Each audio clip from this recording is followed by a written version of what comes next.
Okay, so I want to talk about dictionaries and words. I heard a while back that someone was saying that he had proof that in 1864 dictionaries started changing the meaning of words, or the meaning of words were changed in the dictionaries.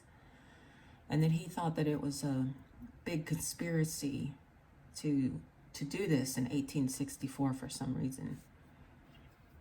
I wrote him back in an email and I explained to him that words have different meanings, that there's not usually just one meaning for a word.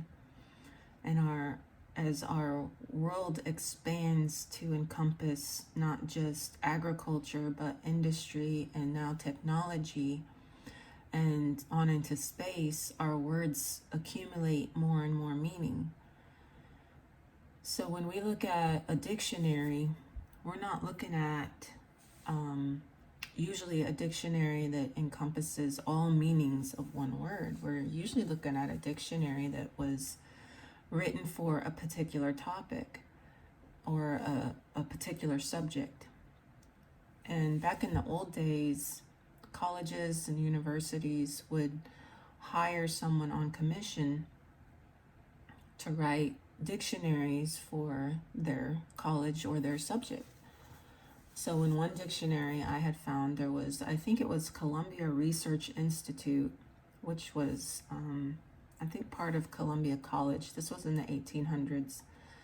And they had hired someone to write a dictionary for their particular research subject, the subjects that they research at their college. And so the dictionary would include only the meanings that pertained to that particular subject. There's also dictionaries for teachers, and there's dictionaries for agriculturalists, there's dictionaries for industrialists, there's dictionaries for electrical engineers, there's dictionaries for different vocations, there's legal dictionaries, there's common law dictionaries, there's military dictionaries. So all these dictionaries are not going to print all the meanings of all the words. They're only going to print the meanings of the words that are particular to that subject. Because who wants to go through a 20-pound dictionary to find the meaning of a word and have to go through words that have nothing to do with what you're looking at? So what I usually use is called an etymological dictionary, or a dictionary of etymology. And an etymology dictionary tells you the origination of the word and how it was used in that language or that culture. So for example, I pulled up the word log in the online etymology dictionary, and it tells you when it was first used, which here says early 14C, originally unknown origin, but in Old Norse they used it as lag, but also meant to lie, or a tree that lies. And they compared it to the word clog, which was a lump of wood. Okay, and then we go down to, you have a verb, to enter into a logbook. So if you're a forester, when you say log, you're talking about part of a tree that's fallen down on the ground. If you're a cabin builder and you say log, you're talking about a nice piece of wood that you can use to build a cabin. If you're a camper and you see log, then you're talking about something that is used to build a fire and keep you warm. If you're talking about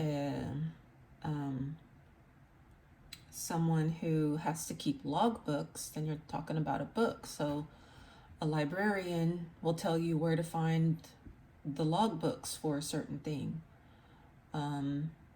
Case laws are logged in log books, and they're in a different part of the library, and usually in a law library.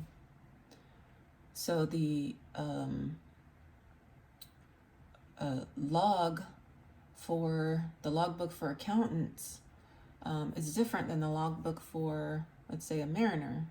So when an accountant says a logbook, he's talking about a log of numbers, whereas a mariner is talking about the ports he's visited and when he visited and who got off the ship and who got on the ship and what they took on and what they let off. So a mariner's dictionary wouldn't include a piece of wood, it would include log as in the logbook. If you're working at a paper mill and you make paper, then log is something you can use to make paper. So here's log, record of observations, readings, etc., originally recorded of a ship's progress. In 1842, sailors' shortening of logbook, the daily record of a ship's speed, progress, etc., which is from log, a piece of wood. The book so called because it recorded the speed measurements made by means of a weighted chip of a tree log on the end of a reeled log line, typically 150 to 200 fathoms. The log lay dead in the water, and sailors counted the time it took the line to play out. The log was marked by different numbers of knots or colored rags, tied at regular intervals, hence the nautical measurement sense of knot. Similar use of the cognate word are continental Germanic and Scandinavian, such as German log. General sense, any record of facts entered in order, is by 1913. Here's log, to fell trees for logs. So a logger's cutting down trees. To strip a tree to make it a log. Logging trees. You have different uses. Log jam, congestion of logs on a river, 1851.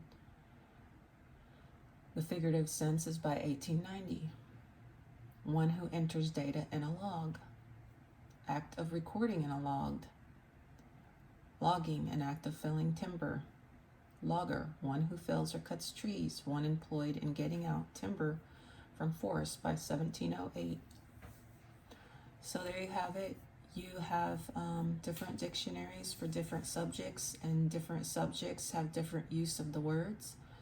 What I do is I go back to the etymology of the word, and I study what the word's original meanings were and where they meant them.